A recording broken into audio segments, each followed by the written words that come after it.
할렐루야, 주님의 은혜와 평강이 우리 성도님들에게 가득하길 원합니다. 오늘은 명화로 읽는 창세기 마지막 시간입니다.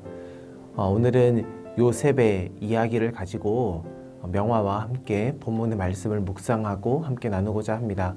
시작하기에 앞서 제가 기도하고 말씀을 가르치도록 하겠습니다. 기도하겠습니다. 하나님 아버지 감사합니다. 하나님 어느덧 명화로 읽는 창세기 마지막 시간입니다. 또 하반기 동안 말씀을 공부하며 또 묵상하는 또 귀한 시간 허락해 주심에 감사드립니다. 지금까지 달려온 또 강의의 시간들 잘 기억하고 또 오늘 배운 말씀들을 우리 마음판에 새겨서 하나님 또 창세기 말씀 안에 담겨져 있는 그 하나님을 우리 삶에서 풀어내고 우리 삶에서 맛보고 경험하는 은혜를 허락하여 주시옵소서. 하나님 오늘 마지막 시간입니다. 오늘 시작하는 이 시간 또 가르치는 자나 또 듣는 자나 함께하는 모든 이들에게 주님의 은혜와 평강을 허락하시고 하나님의 말씀을 새롭게 깨닫는 그때에 하나님이 누구이신지 또 하나님이 우리를 향한 그 계획과 또 하나님의 사랑이 얼마나 크고 넓은지를 깨달아 알아가고 우리의 삶에서 하나님께 영광 돌리는 믿음의 자녀 될 수 있도록 인도하여 주시옵소서. 마치는 시간까지 성령 충만케 하시고 지혜를 주시고 집중력을 허락하여 주시옵소서. 예수님의 이름으로 기도드립니다. 아멘. 오늘 먼저 읽어볼 본문은 창세기 37장입니다. 창세기 37장 1절로 36절의 말씀인데요. 오늘 이 본문을 읽으면서 다음과 같은 질문을 가지고 말씀을 읽어봤으면 좋겠습니다. 본문 속에서 등장하는 많은 인물들이 있습니다. 요셉과 또 그의 형제들이 등장하는데요. 이 본문을 읽으면서 과연 요셉의 형제들 중에 나와 동일선상에서 감정이입이 되는 그 사람이 누구인가? 나 스스로는 이 형들 중에 어떤 자리에 있는가 생각해 보면서 오늘 말씀을 먼저 읽어보도록 하겠습니다. 제37장 야곱이 가나안 땅 곧 그의 아버지가 거류하던 땅에 거주하였으니 야곱의 족보는 이러하니라. 요셉이 17세의 소년으로서 그의 형들과 함께 양을 칠 때에 그의 아버지의 아내들 빌하와 실바의 아들들과 더불어 함께 있었더니 그가 그들의 잘못을 아버지에게 말하더라. 요셉은 노년에 얻은 아들이므로 이스라엘이 여러 아들들보다 그를 더 사랑하므로 그를 위하여 채색옷을 지었더니 그의 형들이 아버지가 형들보다 그를 더 사랑함을 보고 그를 미워하여 그에게 편안하게 말할 수 없었더라. 요셉이 꿈을 꾸고 자기 형들에게 말하매 그들이 그를 더욱 미워하였더라. 요셉이 그들에게 이르되 청하건대 내가 꾼 꿈을 들으시오.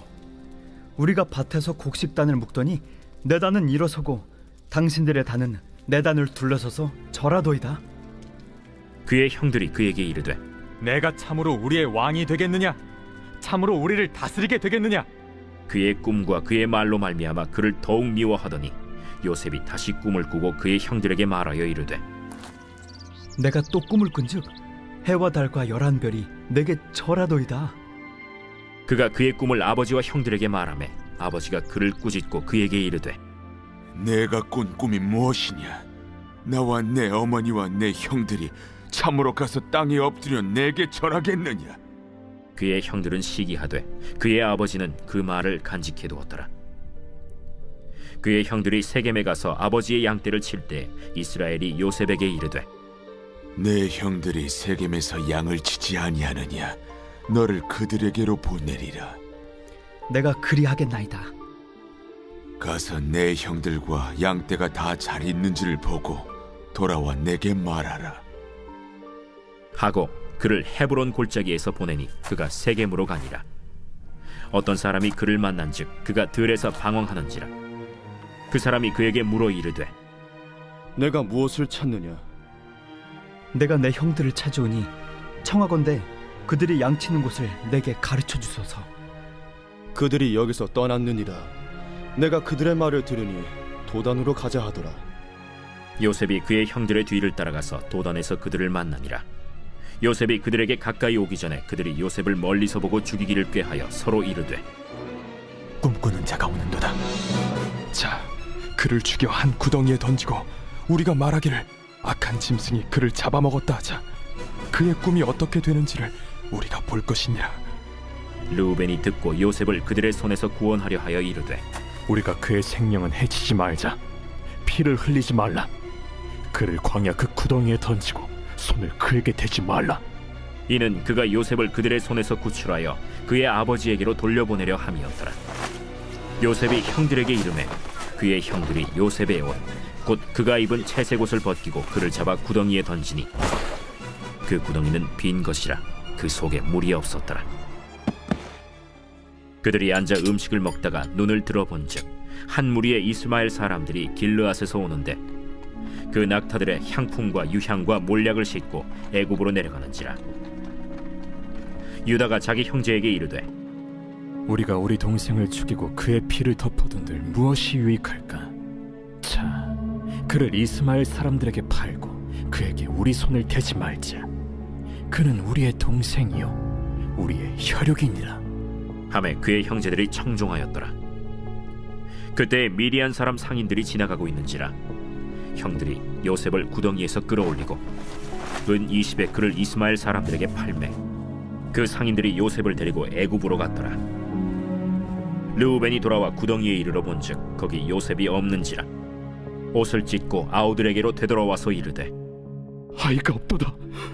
나는 어디로 갈까? 그들이 요셉의 옷을 가져다가 순념소를 죽여 그 옷을 피에 적시고 그의 채색 옷을 보내어 그의 아버지에게로 가지고 가서 이르기를 우리가 이것을 발견하였으니 아버지 아들의 옷인가 보소서. 내 아들의 옷이라. 악한 짐승이 그를 잡아먹었도다. 요셉이 분명히 찢겼도다. 하고 자기 옷을 찢고 굵은 배로 허리를 묶고 오래도록 그의 아들을 위하여 애통하니 그의 모든 자녀가 위로하되 그가 그 위로를 받지 아니하여 이르되 내가 슬퍼하며 서울로 내려가 아들에게로 가리라. 하고 그의 아버지가 그를 위하여 울었더라. 그 미디안 사람들은 그를 애굽에서 바로의 신하 친위대장 보디발에게 팔았더라.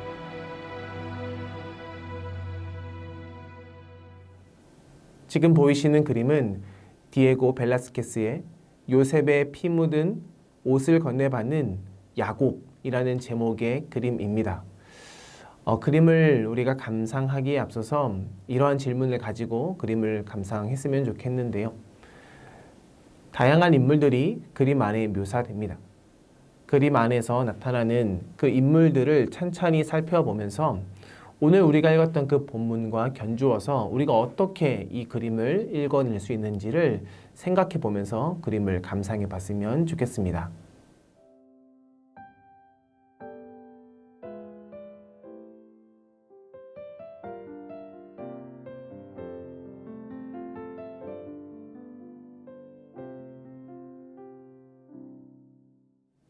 어린 시절부터 요셉은 두 가지 점에서 다른 형제들과 좀 달랐는데요. 먼저는 아버지의 사랑을 독차지했죠. 그래서 아버지는 다른 형제들과는 달리 요셉에게 채색 옷을 입혀 주었습니다. 이 옷은 발목까지 오도록 통으로 짠 속옷인데요. 이 옷을 다른 옷과 특별히 구분해서 말하는 것으로 보아 아마 이 옷은 값진 옷이었을 것입니다. 이것은 아버지의 특별한 사랑을 뜻할 뿐만 아니라 그리고 앞으로 이어질 사건에 대한 중요한 복선의 구실을 하지요. 두 번째로 다른 점은 요셉이 다른 형제들과는 다르게 꿈을 꾸고 꿈을 또 이야기하는 그런 꿈의 사람이라는 것입니다. 형들이 곡식단에서 자신의 곡식단을 가지고 서 있을 때에 요셉의 앞에 있는 그 곡식단에 절을 한다고 요셉은 말했습니다. 또 다른 꿈은 해와 달과 11별이 있는데 이것이 자신에게 또 절한다는 꿈을 꾸고 말했죠. 요셉은 이렇게 꿈을 꾸는 사람이었고 꿈을 말하는 사람이었습니다. 채색옷과 꿈의 예지몽을 꾸는 그 요셉. 이 두 가지의 요셉의 특별한 재능과 또 요셉을 향한 아버지의 사랑은 앞으로 요셉에게 일어날 일에 대한 복선의 구실을 하게 되죠. 우리가 요셉의 이야기가 창세기 후반부에 상당히 길게 기록되어 있는데 이 요셉의 이야기를 우리가 읽어 나갈 때 이 두 가지의 이 다른 점이 요셉의 이야기 긴 서사의 치밀한 문학적 장치로서의 역할을 한다는 것을 우리는 이내 알 수 있죠. 이 두 가지의 요셉의 특별한 점 때문에 요셉의 형제들이 요셉을 어떻게 대하는지 본문 11절에 보면 이렇게 나와 있습니다. 그의 형들은 시기하되 그의 아버지는 그 말을 간직해 두었더라. 그의 형제들이 아버지의 사랑을 받는 요셉, 그리고 꿈을 꾸는 요셉, 이 요셉을 보면서 시기했다라고 합니다. 형들이 요셉을 미워하고 질투하는 모습을 알 수 있죠. 형들은 요셉의 이러한 특별한 점을 시기하지만 아버지 이스라엘은 그것을 마음속에 담아두었다라고 합니다. 그런데 결정적인 한 사건이 일어나죠. 아버지가 요셉에게 형들이 목초지에 나갔는데 형들을 찾아오라고, 형들에게 찾아가라고 말하죠. 그래서 아버지가 요셉을 형들에게 보냅니다. 요셉이 먼 길을 떠나서 형들을 만나지만 형들은 그 요셉을 보고 환대하지 않고 그 요셉을 처단하려고 합니다.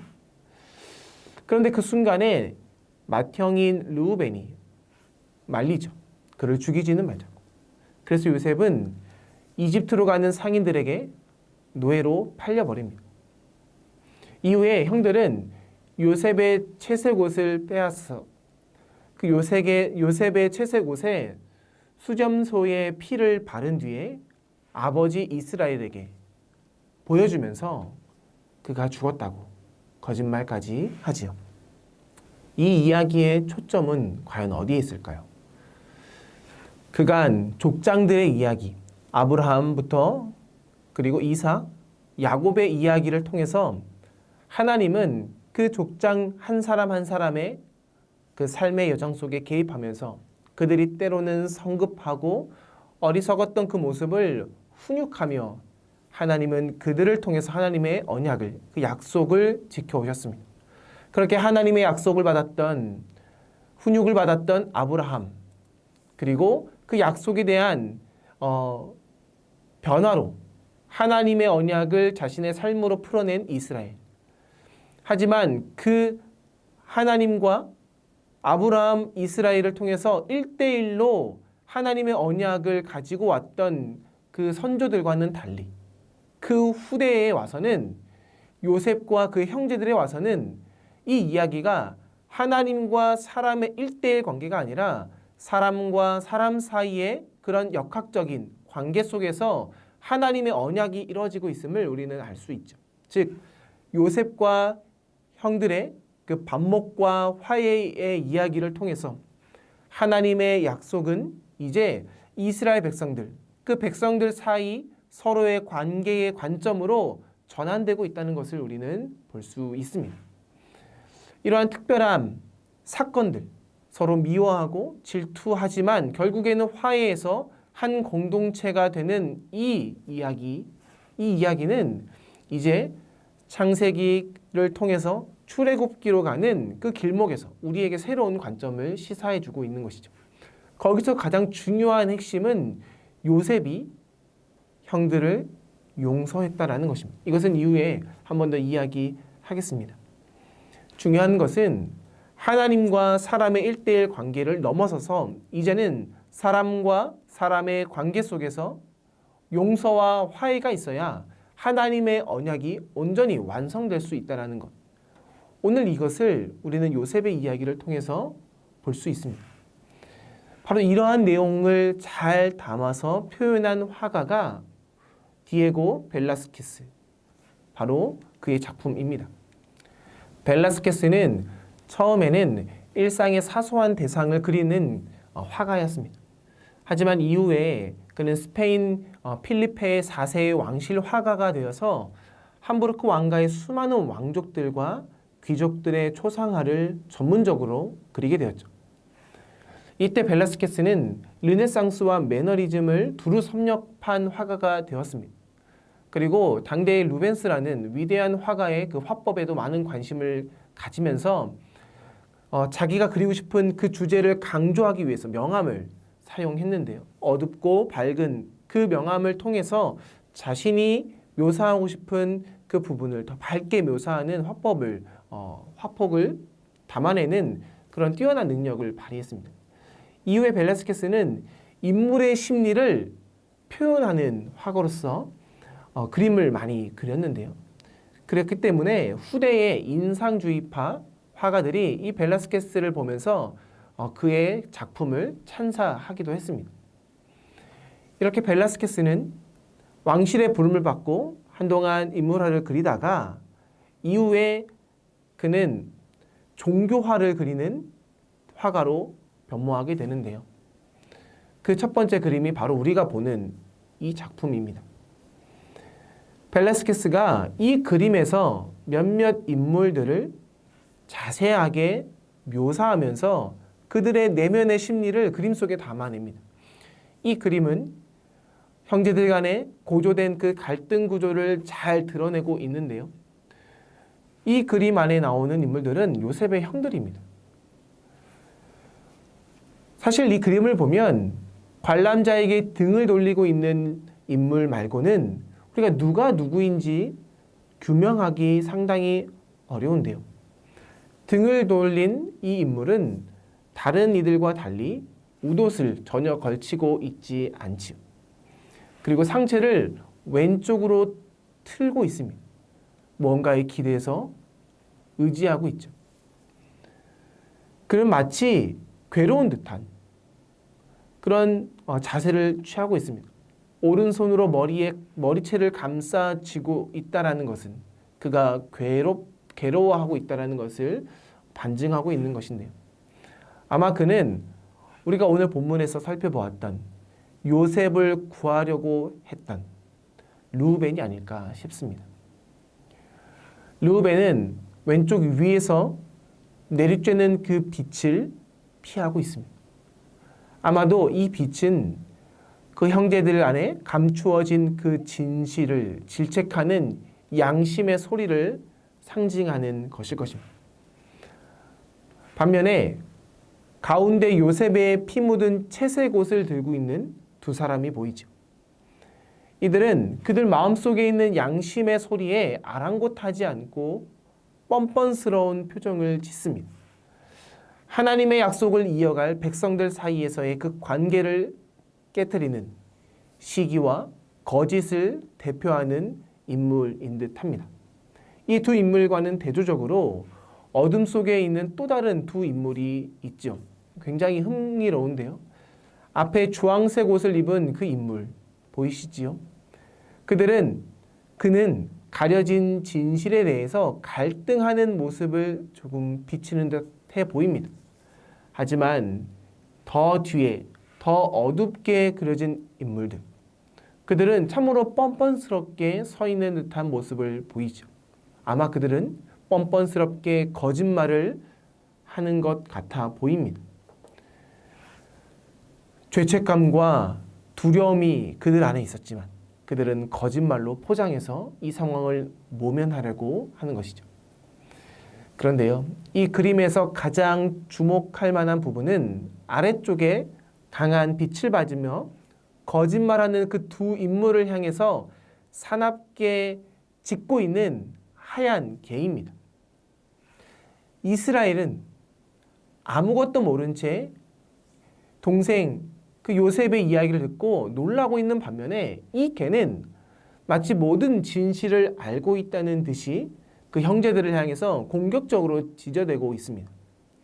시기와 질투, 거짓으로 감춰진 그 진실에 대해서 비웃고 있는 듯합니다. 벨라스케는 이렇듯 본문의 행간에 숨어 있는 그 인물들의 감정과 심리를 매우 섬세하게 묘사하고 있죠. 그런데 우리가 이 그림을 볼 때 더욱더 흥미로운 점은 이들 인물들을 가만히 보고 있노라면 어떠신가요? 어쩌면 우리 내면에 있는 우리의 모습이 이 안에 비춰지는 것 아닌가 싶습니다.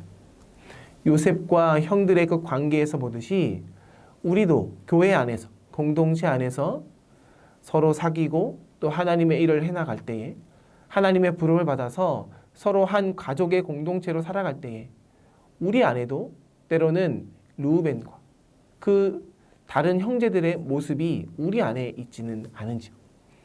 서로 사랑하고 용서하고 화해하고 협력해야 하지만 뭔가 오해가 생기고 편견이 생기고 또 이로 인해서 시기하고 거짓말을 자아내는 그런 모습이 이 그림 안에서 비춰지는 것 같습니다. 어느 공동체나 갈등이 없는 공동체는 없죠. 하지만 우리가 갈등을 맞이할 때 우리는 과연 어떤 모습으로 이 갈등을 대면하는가, 직면하는가 한번 생각해 보십시오.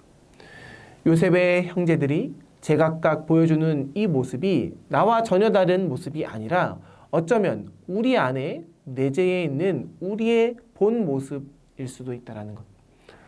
오늘 본문 그리고 오늘 이 작품은 우리의 내면을 그렇게 속속히 드러내주고 있습니다. 한번 생각해 보십시오. 하나님은 하나님 스스로 역사를 이루시는 분이십니다. 하나님 스스로 행함으로 하나님의 역사를 이루십니다. 그러나 그 하나님의 역사는 사람을 통해서 반드시 나타나죠. 그 사람은 한 사람일 수도 있지만 하나님이 아브라함을 통해서 또 이삭을 또 야곱을 통해서 하나님의 한 사람을 통해 그 역사를 이루어왔다면 이제는 그 자녀들, 한 공동체를 통해서 이제는 역사를 만들어간다는 거예요. 그래서 하나님의 역사는 공동체 중심으로 이루어집니다. 나아가서 공동체 안에 그 관계성을 통해서 이루어집니다. 요셉과 그의 형제들이 갈등 속에서 서로 시기하고 미워할 때는 하나님의 나라는 보이지 않습니다. 하지만 그들이 서로 화해하고 서로 용서하고 서로 하나가 될 때 하나님의 나라가 그들 안에 보일 수 있다는 것.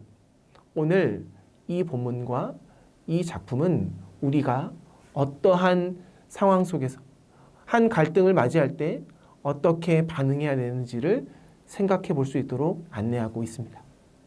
이어서 우리가 함께 살펴볼 본문은 창세기 39장 1절로 23절의 말씀입니다.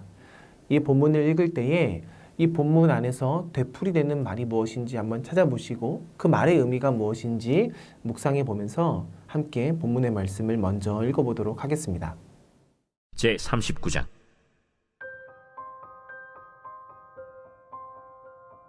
요셉이 이끌려 애굽에 내려가매 바로의 신하 친위대장 애굽 사람 보디발이 그를 그리로 데려간 이스마엘 사람의 손에서 요셉을 산이라. 여호와께서 요셉과 함께 하심으로 그가 형통한 자가 되어 그의 주인 애굽 사람의 집에 있으니 그의 주인이 여호와께서 그와 함께 하심을 보며 또 여호와께서 그의 범사에 형통하게 하심을 보았더라. 요셉이 그의 주인에게 은혜를 입어 섬김에 그가 요셉을 가정 총무로 삼고 자기의 소유를 다 그의 손에 위탁하니 그가 요셉에게 자기의 집과 그의 모든 소유물을 주관하게 한 때부터 여호와께서 요셉을 위하여 그 애굽 사람의 집에 복을 내리심으로 여호와의 복이 그의 집과 밭에 있는 모든 소유에 미친지라. 주인이 그의 소유를 다 요셉의 손에 위탁하고 자기가 먹는 음식 외에는 간섭하지 아니하였더라. 요셉은 용모가 빼어나고 아름다웠더라. 그 후에 그의 주인의 아내가 요셉에게 눈짓하다가 동침하기를 청하니 요셉이 거절하며 자기 주인의 아내에게 이르되 내 주인이 집안의 모든 소유를 간섭하지 아니하고 다 내 손에 위탁하였으니 이 집에는 나보다 큰 이가 없으며 주인이 아무것도 내게 금하지 아니하였어도 금한 것은 당신뿐이니 당신은 그의 아내임이라. 그런즉 내가 어찌 이 큰 악을 행하여 하나님께 죄를 지으리이까. 여인이 날마다 요셉에게 청하였으나 요셉이 듣지 아니하여 동침하지 아니할 뿐더러 함께 있지도 아니하니라.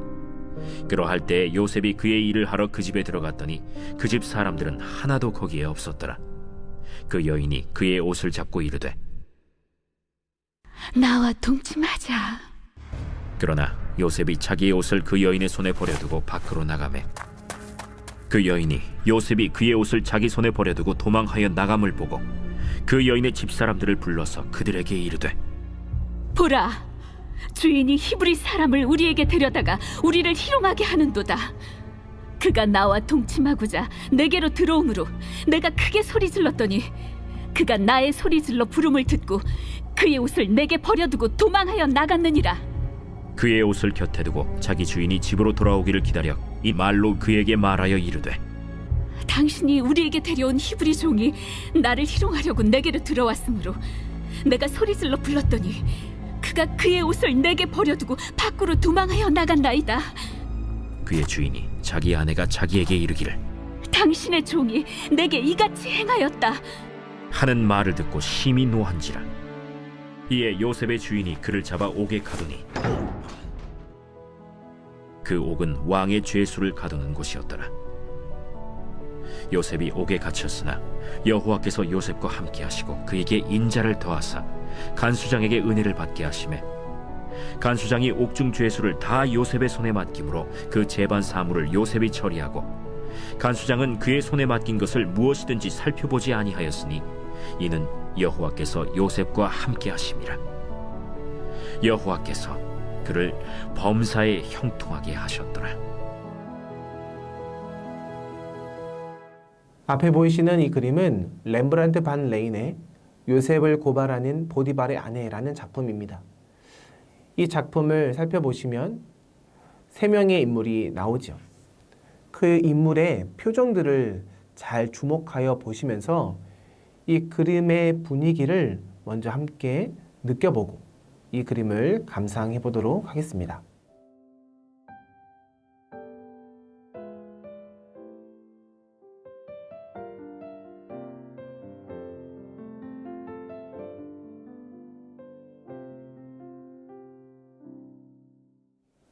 오늘 본문은 이집트로 팔려간 그 요셉의 이야기가 본격적으로 시작되죠. 요셉은 파라오의 그 신하였던 보디발의 집에 노예로 팔려갑니다. 보디발, 히브리어로 포티파르라는 그 보디발이라는 이름 뒤에는 포티페라라는 이름으로 달리 소개할 수 있는데요. 이 이름은 전형적인 이집트의 이름입니다. 이 이름의 의미는 레, 즉 태양신이 주신 아들이라는 의미를 가지고 있죠. 그는 이집트의 노예가 되어서 제2의 인생을 살게 되는데요. 이 이야기를 가만히 보면 여기서 강조되는 것이 요셉이 특별한 외모를 가지고 있다, 즉 잘생겼다, 훌륭한 외모를 가지고 있다라는 이야기가 그 사건의 중심이 됩니다. 37장에서 요셉의 특별함이 아버지의 편애와 그리고 꿈을 꾸는 요셉이라고 말했다면 이 39장에서는 요셉이 훌륭한 외모를 지니고 있었다라는 것이 이 이야기의 중심, 하나의 문학적 장치가 되는데요. 그는 훌륭한 외모 때문에 보디발의 아내의 눈에 들어오게 되죠. 보디발의 아내는 끊임없이 요셉을 유혹합니다. 하지만 하나님을 믿었던 요셉은 단호히 이를 거부하죠. 끝내 어떻게 되나요? 요셉은 앙심을 품은 보디발의 아내의 덫에 걸리고 맙니다. 유혹하는 보디발의 그 아내를 거부하다가 도망치는 중에 자신의 겉옷을 두고 나오는 바람에 도리어 자신이 성폭행을 시도했다라는 누명을 쓰게 된 것이지요. 결국 요셉은 보디발의 노여움을 사서 감옥에 갇히는 신세가 되게 됩니다. 오늘 본문의 이야기만 놓고 보면 이 현실, 이 상황은 매우 비극적이죠. 그러나 본문을 읽은 독자 어느 누구도 요셉의 그 신세와 그 운명을 두고 걱정하지는 않습니다. 왜일까요? 요셉의 이야기에 강조되는 두 가지의 표현 때문입니다. 그것은 하나님께서 요셉과 함께 하신다라는 그 표현 때문에 우리는 걱정하지 않습니다. 하나님과 함께하는 요셉은 어딜 가든 형통한 사람이 되었기에 요셉은 그의 운명을 그 스스로도 걱정하지 않고 그 글을 읽는 우리도 걱정하지 않습니다. 우리가 2절의 말씀을 함께 볼까요? 2절에 이렇게 나옵니다. 여호와께서 요셉과 함께 하심으로 그가 형통한 자가 되어 그의 주인 애굽 사람의 집에 있으니. 3절에 그의 주인이 여호와께서 그와 함께 하심을 보며 또 여호와께서 그의 범사에 형통하게 하심을 보았더라. 요셉이 보디발의 집에 처음 갔을 때 나온 내용입니다. 결국 그는 노예 신세였지만 보디발의 눈에 들어서 집안일을 총괄하는 지위에 오르게 되죠. 또한 보디발의 아내가 놓은 그 덫에 걸려서 결국 요셉은 감옥에 갇히게 되지만 그는 하나님이 함께하여서 형통하게 되었다라는 그 삶을 우리는 볼 수 있습니다. 23절에 보십시오. 23절에 간수장은 그의 손에 맡긴 것을 무엇이든지 살펴보지 아니하였으니 이는 여호와께서 요셉과 함께 하심이라. 여호와께서 그를 범사에 형통하게 하셨더라 라는 말이 되풀이되면서 이 글을, 이 사건을, 이 이야기를 읽는 독자들의 마음은 편안합니다. 감옥에서 간수장의 눈에 든 그 요셉은 감옥의 사물을 총괄하게 되죠.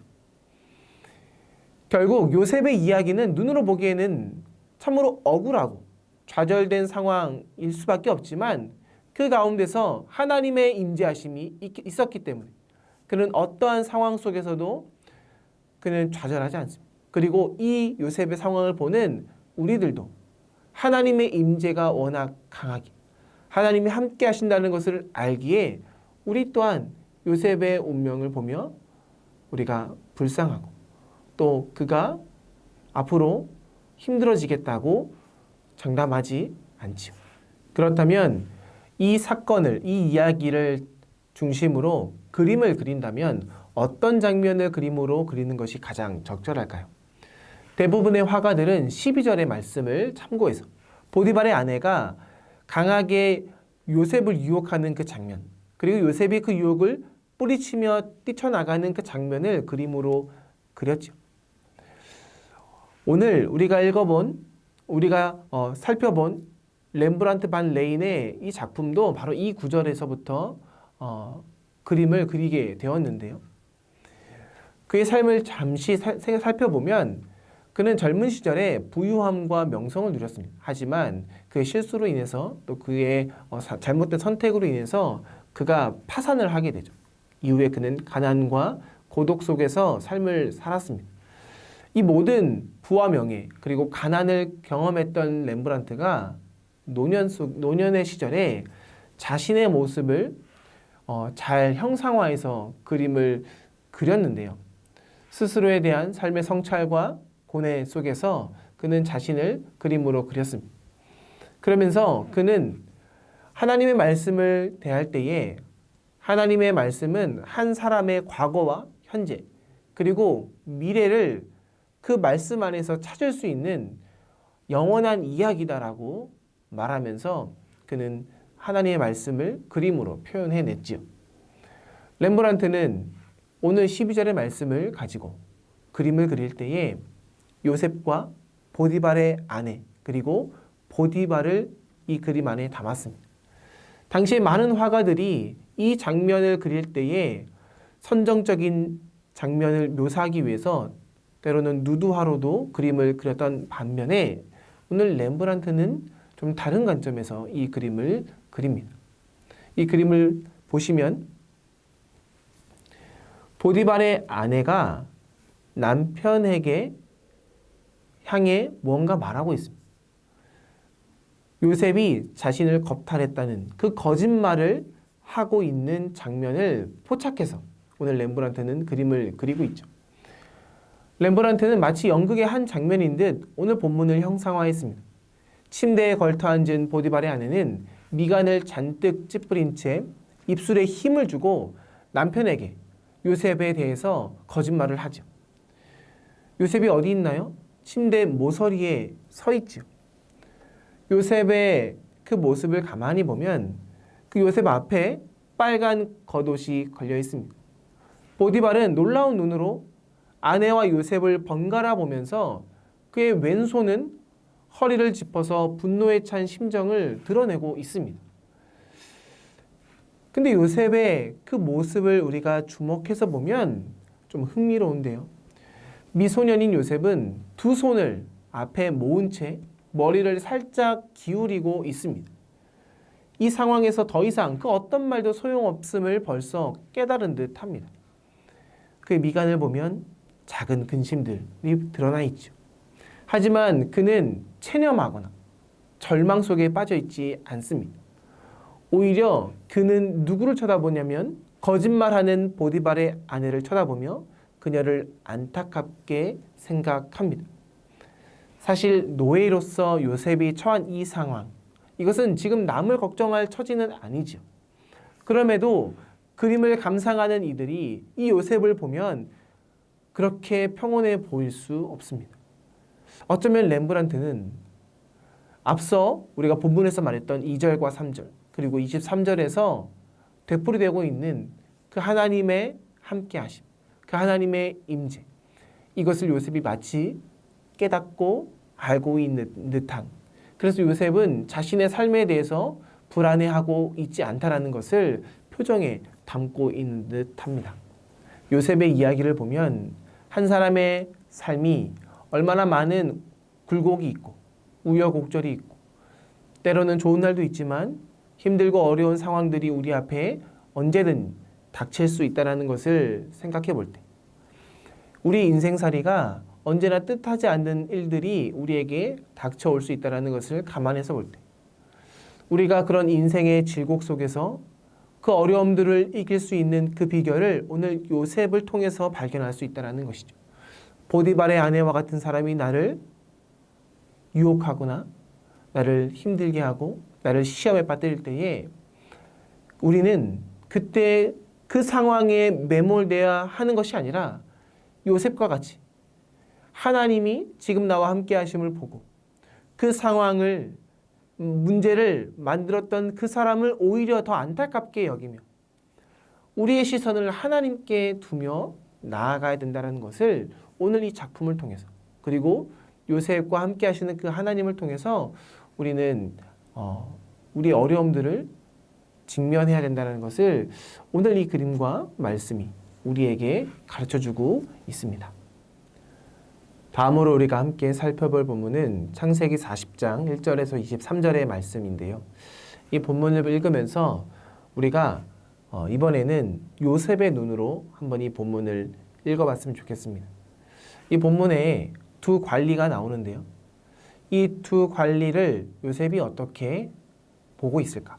어떤 생각으로 이 관리들을 대하고 있을까라고 생각하면서 오늘의 말씀을 먼저 읽어보도록 하겠습니다.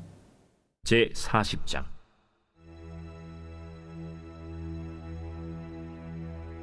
그 후에 애굽 왕의 술 맡은 자와 떡 굽는 자가 그들의 주인 애굽 왕에게 범죄한지라. 바로가 그 두 관원장 곧 술 맡은 관원장과 떡 굽는 관원장에게 노하여 그들을 친위 대장의 집안에 있는 옥에 가두니 곧 요셉이 갇힌 곳이라. 친위 대장이 요셉에게 그들을 수종들게 하매 요셉이 그들을 섬겼더라. 그들이 갇힌 지 여러 날이라. 옥에 갇힌 애굽 왕의 술 맡은 자와 떡 굽는 자 두 사람이 하룻밤에 꿈을 꾸니 각기 그 내용이 다르더라. 아침에 요셉이 들어가 보니 그들에게 근심의 빛이 있는지라. 요셉이 그 주인의 집에 자기와 함께 갇힌 바로의 신하들에게 묻되 어찌하여 오늘 당신들의 얼굴에 근심의 빛이 있나이까? 우리가 꿈을 꾸었으나 이를 해석할 자가 없도다. 해석은 하나님께 있지 아니하니까 청하건대 내게 이르소서. 술 맡은 관원장이 그의 꿈을 요셉에게 말하여 이르되 내가 꿈에 보니 내 앞에 포도나무가 있는데 그 나무에 세 가지가 있고 싹이 나서 꽃이 피고 포도송이가 익었고 내 손에 바로의 잔이 있기로 내가 포도를 따서 그 즙을 바로의 잔에 짜서 그 잔을 바로의 손에 들여놓으라. 그 해석이 이러하니 세 가지는 사흘이라. 지금부터 사흘 안에 바로가 당신의 머리를 들고 당신의 전직을 회복시키리니 당신이 그 전에 술 맡은 자가 되었을 때 하던 것 같이 바로의 잔을 그의 손에 드리게 되리이다. 당신이 잘 되시거든 나를 생각하고 내게 은혜를 베풀어서 내 사정을 바로에게 아뢰어 이 집에서 나를 건져 주소서. 나는 히브리 땅에서 끌려온 자요 여기서도 옥에 갇힐 일은 행하지 아니하였나이다. 떡 굽는 관원장이 그 해석이 좋은 것을 보고 요셉에게 이르되 나도 꿈에 보니 흰떡 세 광주리가 내 머리에 있고 맨 윗광주리에 바로를 위하여 만든 각종 구운 음식이 있는데 새들이 내 머리의 광주리에서 그것을 먹더라. 그 해석은 이러하니 새 광주리는 사흘이라. 지금부터 사흘 안에 바로가 당신의 머리를 들고 당신을 나무에 달리니 새들이 당신의 고기를 뜯어 먹으리이다. 하더니 제3일은 바로의 생일이라. 바로가 그의 모든 신하를 위하여 잔치를 베풀 때 술 맡은 관원장과 떡 굽는 관원장에게 그의 신하들 중에 머리를 들게 하니라. 바로의 술 맡은 관원장은 전직을 회복하매 그가 잔을 바로의 손에 받들어 드렸고 떡 굽는 관원장은 매달리니 요셉이 그들에게 해석함과 같이 되었으나 술 맡은 관원장이 요셉을 기억하지 못하고 그를 잊었더라. 앞에 보이시는 이 그림은 알렉산더 이바노프의 술 관리와 빵 관리의 꿈을 해몽하는 요셉의 작품입니다. 이 그림에서는 요셉이 감옥 안에서 있죠. 그리고 두 관리가 나오는데요. 이 그림을 감상하실 때에 본문의 어느 부분을 또 어떤 점을 강조하며 이 그림을 그리고 있는지를 생각하면서 먼저 이 그림을 감상하도록 하겠습니다.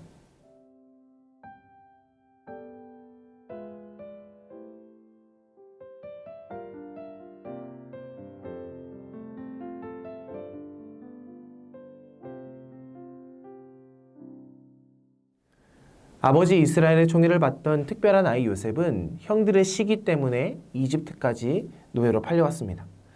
파라오의 시종장이었던 보디발의 집에 노예로 들어와서 보디발의 호의를 누렸던 그 특별한 노예 요셉은 보디발 아내의 덫에 걸려서 또한 감옥에 갇히게 되지요. 감옥에 갇혀서도 간수장의 눈에 들게 된 죄수 요셉은 이제는 좀 특별한 역할을 맡게 되는데요. 파라오의 두 죄인을 시중들게 됩니다. 요셉의 인생을 가만히 살펴보면 그의 삶의 길은 실패의 연속으로 보이는 것 같죠. 그런 요셉과 같은 처지에 놓인다면 과연 우리는 오랜 시간 동안 그 실패의 연속 속에서 마음을 잘 지킬 수 있었을까요? 여태껏 아브라함과 또 이삭과 또 야곱, 그들의 삶은 조금 미숙하고 또 성급하고 또 실수의 연속이었습니다. 그러나 하나님께서는 그때마다 그들을 다시금 도와주시고 그 힘든 가운데 하나님의 역사가 그들의 삶을 계속해서 인도하시는 것을 간접적으로 또는 직접적으로 느끼게 됐죠. 하지만 요셉의 경우는 전혀 다릅니다. 그는 처음에는 참으로 행복한 가정 안에서 복된 삶을 누리는 것 같았지만 그 이후에는 계속해서 나락으로 떨어지는 듯한 경험을 하게 되죠. 억울한 일을 당하고 실패를 합니다. 하지만 요셉은 그 과정 속에서 결코 좌절하지 않죠. 끈기 있는 믿음으로 그는 마음을 지킵니다. 어쩌면 그래서 요셉이 특별한 것일 수도 있습니다. 하나님은 요셉을 통해서 이스라엘 백성들이 하나님의 약속을 받은 이스라엘 백성들이 어디까지 성숙해야 될지를 가르쳐주는 듯 합니다. 어쨌거나 창세기 40장에서는 요셉이 감옥에 갇혀서도 자신의 마음을 지키는 모습을 우리가 볼 수 있습니다. 요셉의 삶 전체를 봐서 오늘 요셉의 이야기 속에 요셉의 네 번째 특별한 그 장점이 나오는데요. 그것은 바로 꿈을 해몽하는 능력입니다. 사실 오늘 본문에서 말하는 그 해몽의 능력은 개별적으로 너무나 각 개인에게 디테일하게 그들의 삶을 변화시키는데 참으로 중요한 역할을 하게 되는데요. 고대 사회에서도 이렇게 누군가의 꿈을 해몽하면서 사람들의 삶을 윤택하게 만드는 그런 사람들이 있었습니다. 요셉은 마치 그런 꿈을 해몽하는 특별한 재능을 가진 사람처럼 비추게 되지요. 그는 그렇게 꿈을 해몽하는 능력을 통해서 두 관리의 꿈을 해몽하면서 그들의 미래를 예언하게 되는데요. 바로 술 맡은 관원장과 빵 맡은 관원장이었습니다. 예나 지금이나 권력자의 음식을 관리하는 사람은 믿을 만한 사람들에게 맡기는 것이 보통이었죠. 그러니 두 관리는 당시에 파라오의 측근이었다고 봐도 과언이 아닙니다. 그런 측근이 감옥에 갇혀 있습니다. 이것은 아마 누명을 썼거나 아니면 어떤 반역에 연루되었기 때문에 이들이 감옥에 갇혔다고 볼 수 있죠. 어느 날 이 두 관리가 제각각 꿈을 꿉니다. 그런데 그 꿈이 무엇인지, 무엇을 의미하는지 전혀 몰랐죠. 이것 때문에 고민하고 있는데 요셉이 그들의 꿈을 해몽해 준 겁니다. 파라오의 술 맡은 관리는 그 꿈을 통해서 요셉이 말합니다. 당신은 다시금 파라오에게 복권될 것이라고 말합니다. 이를 지켜본 빵 맡은 관원장도 자신의 꿈을 말하지요. 하지만 그에게 돌아온 그 해몽의 그 의미는 처형이었습니다. 실제로 그 모든 것이 이루어지죠. 술 맡은 관리는 누명을 벗었지만 빵 맡은 관리는 끝내 반역과 연루되어서 처형됩니다. 오늘 요셉이 그 해몽의 특별함을 통해서 그의 삶이 변화될 것이라는 것을 그는 기대했지만 하지만 긴 시간 동안 그 변화는 일어나지 않습니다. 술 맡은 관리가 요셉의 그 요구를 잊어버리고 그리고 요셉은 다시금 감옥에서 탈출되지 못하고 그 감옥 속에 갇혀 있으면서 이 이야기가 마무리되는 듯 해 보이죠. 이와 같이 알레고리적인 그 꿈을 해몽하는 이 요셉의 이야기를 보면서 우리는 이 이야기를 우리 마음판에 어떻게 새길 수 있을까요? 이 이야기를 그림으로 표현했던 19세기의 화가였던 알렉산더 이바노프는 이 본문에서 흥미로운 해석을 우리에게 제시하고 있죠. 이 그림을 보시면 요셉이 비스듬히 누워 있습니다. 그리고 두 관리가 요셉에게 찾아와서 서 있습니다. 요셉의 해몽을 듣고 있는 듯한 그 모습을 묘사하고 있는데요. 빵 맡은 관리는 얼굴빛이 흑빛으로 변해 있습니다. 반면에 술 맡은 관리의 표정은 밝은 빛으로 묘사되고 있죠. 요셉의 그 표정은 어떤가요? 무덤덤하게, 참으로 덤덤하게 꿈을 해몽하고 있습니다. 이 그림을 자세히 들여다보면 이 그림의 주인공이 누구인지 우리는 헷갈립니다. 왜냐하면 사실상 이 그림의 역동성을 잘 묘사해주고 있는 것은 이 두 관리이기 때문인데요. 이 관리들의 얼굴이 잘 묘사되어 있고 이들이 서 있고 그들의 자세와 그들의 모습이 훨씬 더 부각되어 있기 때문입니다. 화가는 두 사람의 눈썹과 코, 수염, 그 얼굴의 그 모습의 체구까지 참으로 인상 깊게 묘사하고 있습니다. 두 사람의 표정을 보십시오. 이 두 사람의 표정은 전혀 다른 상황을 묘사하고 있는데요. 한 명은 누명을 썼다 벗은 이의 희망을 묘사하고 있고 또 다른 사람은 자신의 죗값을 목숨으로 치르게 될 그 사람의 그 절망을 묘사하고 있습니다. 그럼에도 불구하고 우리의 시선은 요셉을 향할 수밖에 없습니다. 왜냐하면 요셉의 상황이 그 누구보다 절망적이었기 때문이죠. 보디발에 의해서 억울한 누명을 쓰고 지금 감옥 속에 있습니다. 그리고 불투명한 미래 속에 그는 지금 감옥 속에 있습니다. 하지만 그런 상황 속에서 자신의 감정과 상황에 매몰되지 않고 지금 이 두 관리를 도와주고 있습니다. 해몽하고 싶은 마음이 없었을 수도 있습니다. 하지만 이 두 사람이 그만큼 절박했기에 요셉은 자신의 처지보다 이 두 사람의 이야기를 들어주고 그 꿈을 해몽해 줍니다. 무슨 말인가요?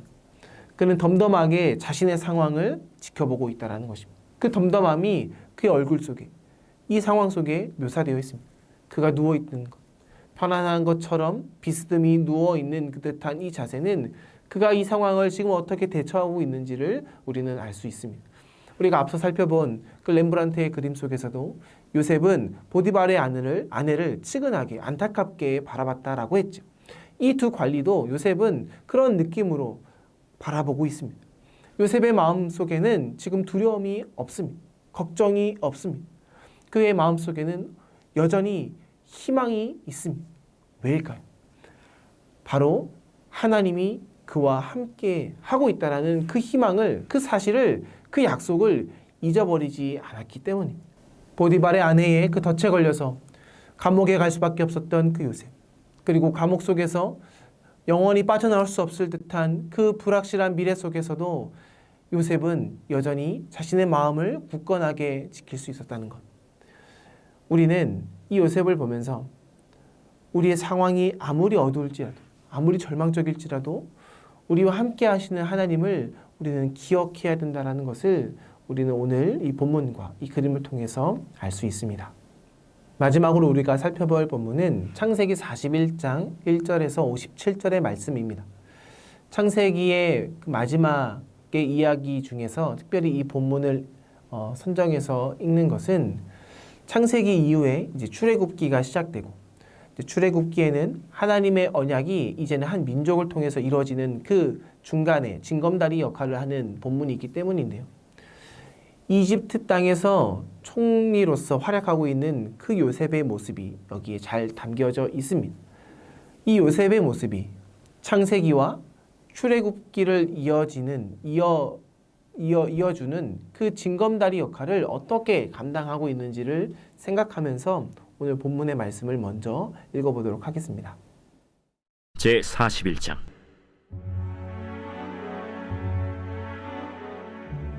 만 2년 후에 바로가 꿈을 꾼즉 자기가 나일 강가에 서 있는데 보니 아름답고 살진 7 암소가 강가에서 올라와 갈밭에서 뜯어먹고, 그 뒤에 또 흉하고 파리한 다른 7 암소가 나일 강가에서 올라와 그 소와 함께 나일 강가에 서 있더니 그 흉하고 파리한 소가 그 아름답고 살진 7 소를 먹은지라. 바로가 곧 깨었다가 다시 잠이 들어 꿈을 꾸니 한 줄기에 무성하고 충실한 7 이삭이 나오고, 그 후에 또 가늘고 동풍에 마른 7 이삭이 나오더니 그 가는 7 이삭이 무성하고 충실한 7 이삭을 삼킨지라. 바로가 깬즉 꿈이라.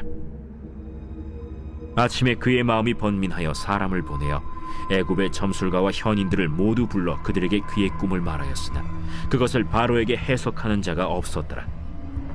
술 맡은 관원장이 바로에게 말하여 이르되, 내가 오늘 내 죄를 기억하나이다. 바로께서 종들에게 놓아사 나와 떡 굽는 관원장을 친위 대장의 집에 가두셨을 때 나와 그가 하룻밤에 꿈을 꾼즉 각기 뜻이 있는 꿈이라. 그곳에 친위 대장의 종된 히브리 청년이 우리와 함께 있기로 우리가 그에게 말하매 그가 우리의 꿈을 풀되 그 꿈대로 각 사람에게 해석하다니 그 해석한 대로 되어 나는 복직되고 그는 매달렸나이다. 이에 바로가 사람을 보내어 요셉을 부르매 그들이 급히 그를 옥에서 내놓은지라. 요셉이 곧 수염을 깎고 그의 옷을 갈아입고 바로에게 들어가니 바로가 요셉에게 이르되, 내가 한 꿈을 꾸었으나 그것을 해석하는 자가 없더니 들은즉 너는 꿈을 들으면 능히 푼다 하더라. 요셉이 바로에게 대답하여 이르되, 내가 아니라 하나님께서 바로에게 편안한 대답을 하시리이다. 내가 꿈에 나일 강가에 서서 보니 살지고 아름다운 7 암소가 나일 강가에 올라와 갈밭에서 뜯어먹고, 그 뒤에 또 약하고 심히 흉하고 파리한 7 암소가 올라오니 그같이 흉한 것들은 애굽 땅에서 내가 아직 보지 못한 것이라. 그 파리하고 흉한 소가 처음에 7 살진 소를 먹었으나 먹은 듯 하지 아니하고 여전히 흉하더라. 내가 곧 깨었다가 다시 꿈에 보니 한 줄기에 무성하고 충실한 7 이삭이 나오고 그 후에 또 가늘고 통풍에 마른 7 이삭이 나더니 그 가는 이삭이 좋은 7 이삭을 삼키더라. 내가 그 꿈을 점술가에게 말하였으나 그것을 내게 풀이해 주는 자가 없느니라. 요셉이 바로에게 아뢰되 바로의 꿈은 하나라.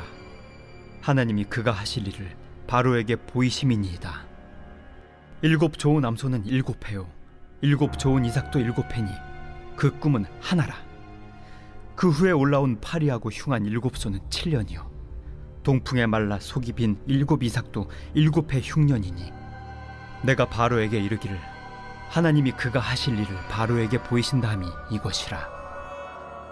온 애굽 땅에 7회 큰 풍년이 있겠고 후에 7회 흉년이 들므로 애굽 땅에 있던 풍년을 다 잊어버리게 되고 이 땅이 그 기근으로 망하리니 후에 든 그 흉년이 너무 심함으로 이전 풍년을 이 땅에서 기억하지 못하게 되리이다.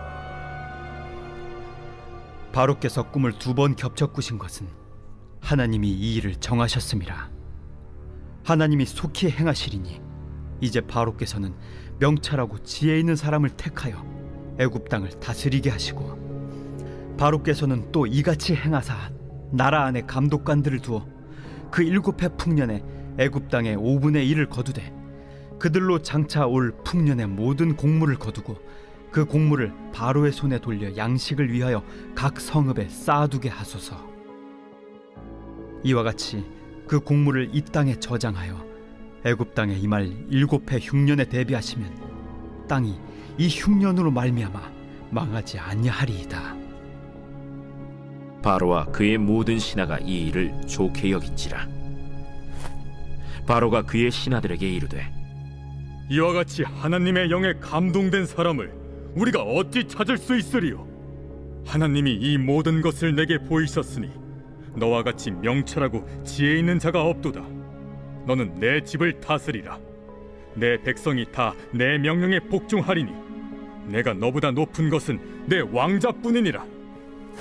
내가 너를 애굽 온 땅의 총리가 되게 하노라.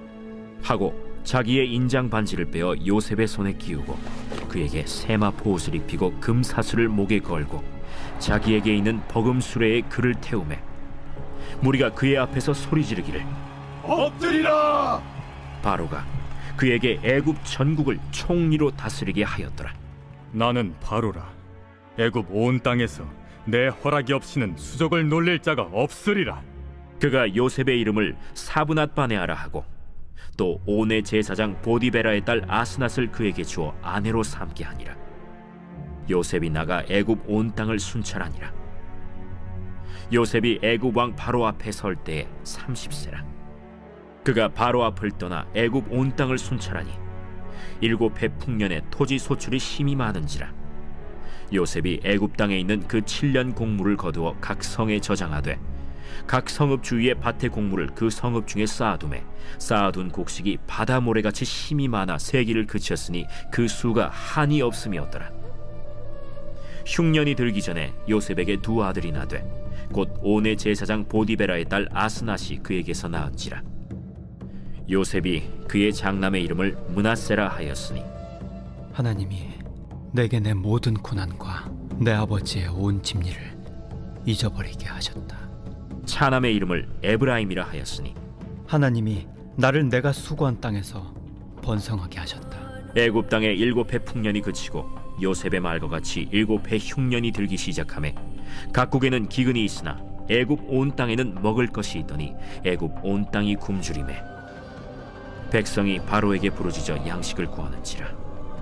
바로가 애굽 모든 백성에게 이르되 요셉에게 가서 그가 너희에게 이르는 대로 하라. 온 지면에 기근이 있음에 요셉이 모든 창고를 열고 애굽 백성에게 팔세 애굽 땅에 기근이 심하며 각국 백성도 양식을 사려고 애굽으로 들어와 요셉에게 이르렀으니 기근이 온 세상에 심함이었더라.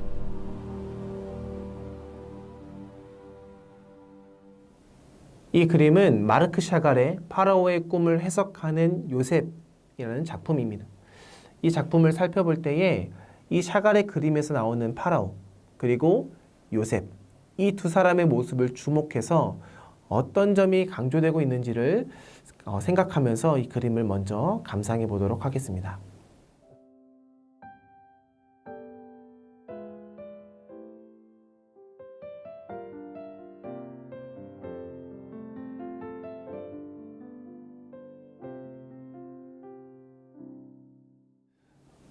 꿈을 해몽하는 특별한 재능을 가진 요셉의 이야기가 이제 본격적으로 이어집니다. 술 맡은 관원장이 복권된 지 이제 2년이 지났는데요. 감옥에 있을 때에 두 관리가 그러했던 것처럼 이번에는 파라오가 이해하기 어려운 꿈을 두 번에 걸쳐서 꿉니다. 근데 이 꿈을 이집트 궁정에 있는 꿈을 해석하는 많은 사람들이 그 꿈을 해석할 수 없었던 것이죠. 술 맡은 관원장은 그때 요셉이 생각이 납니다. 그리고 자신이 요셉에게 자기의 자리에 복권되면 왕에게 얘기해서 이 감옥에서 벗어나게 해주겠다라고 약속했던 것을 떠올리면서 자신의 잘못을 뉘우치죠. 그 이야기를 하지 못했던 자신의 잘못을 뉘우치고 파라오에게 요셉을 소개합니다. 그리하여서 요셉은 파라오 왕 앞에 서게 되죠. 이때 요셉의 나이가 30이었습니다. 30년 동안 그 질곡의 삶을 보낸 뒤에 그는 당대 최고의 권력자 앞에 서게 되고 그 꿈을 해석하는 자리에 서게 되죠. 바로 여기서 꿈을 해몽하는 특별한 능력을 가진 요셉의 진가가 발휘되죠. 요셉은 파라오의 꿈, 그것을 해몽하면서 이집트가 앞으로 7년 동안 풍년을 맞이하게 되고 그 이어서 7년은 흉년을 맞이하게 된다라는 그 예지몽을 해몽에 해석해 줍니다. 그래서 그에 대한 대비책까지 이야기하게 되는데요. 풍년 기간 동안의 곡식을 잘 비축해야 그 어려움을 이겨낼 수 있으니 총리를 세워서 이 계획들을 잘 이뤄내 나가라 라고 말합니다. 요셉의 해몽과 그 조언, 이 이야기는 파라오뿐만이 아니라 당시 모든 사람들의 마음에 들었습니다. 그리하여서 요셉은 파라오에 의해서 이집트의 총리의 자리에 오르게 되죠. 그런데 여기서 우리는 요셉의 또 다른 특별함을 알게 되는데요. 그 요셉, 그 특별한 능력은 바로 33절과 39절에 나옵니다. 먼저 33절의 말씀을 볼까요? 33절에 이렇게 말합니다. 이제 바로께서는 명철하고 지혜 있는 사람을 택하여 애굽의 땅을 다스리게 하시고 39절입니다. 요셉에게 이르되 하나님이 이 모든 것을 내게 보이셨으니 너와 같이 명철하고 지혜 있는 자가 없도다 라고 말합니다. 요셉에게 있는 특별함은 무엇인가요? 바로 지혜와 명철입니다. 여기서 명철은 분별력을 뜻하고 지혜는 당대 최고의 지식과 그 사람들의 모든 지식을 섭렵해서 활용하는 지혜를 뜻합니다. 능력을 뜻합니다. 그래서 요셉은 그 특별한 자질 때문에 총리가 되지요. 근데 요셉은 이 명철과 지혜가 어디서 나왔는지 압니다. 그것은 하나님으로부터 나왔다는 거죠. 이것을 또 누가 알게 되냐면은 파라오가 알게 돼서 파라오가 자신의 입을 통해서 이것을 고백하게 합니다. 그간 요셉이 살아왔던 모든 질곡과 모든 어려움, 이것을 통해서 요셉은 명철과 지혜를 어느 순간 얻게 된 것이죠.